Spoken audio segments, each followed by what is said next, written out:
Good morning po guys. Ito po, testing po natin yung ating battery. Ayan po siya, nakakonect na. Hindi natin isusi. Yun may voltmeter oh. Nagkurap-kurap pero sa personal hindi naman kurap-kurap yan eh. Ayan, nasa 13.4. Yuk. Ang ganda guys oh. Kaya testing natin. Ayun. Ayan po guys. Ang pasukin natin oh.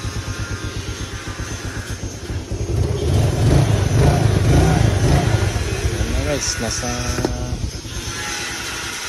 14.5. Tama, patayin natin. Ayan, hindi naman siya kurap-kurap yan. Ba't nagkurap-kurap? 13.3. So,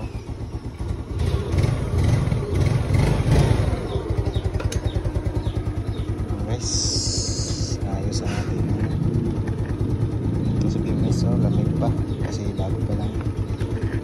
Pero mag-warm din, mag-iinit din siya dyan kasi malapit sa battery. Yan. Pero hindi masyadong init. Tama-tama lang talaga siya. Ayan po.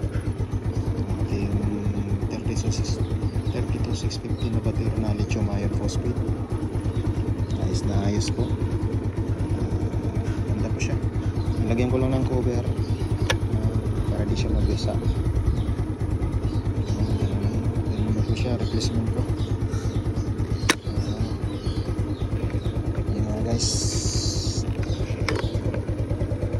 Bago kong battery, i-update ko lang kayo sa pagka naka isang buwan siguro mga September tapisan. Okay daw.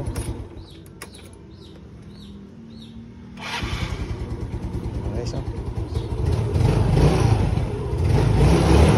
13, 14, 13.9, 14, 10.9. Yun lang na po guys.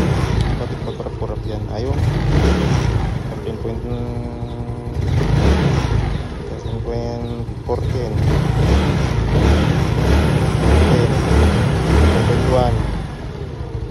Ayan, ganyan lang guys 13.5.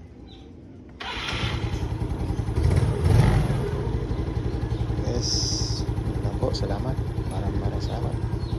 Kuya kong bagong battery.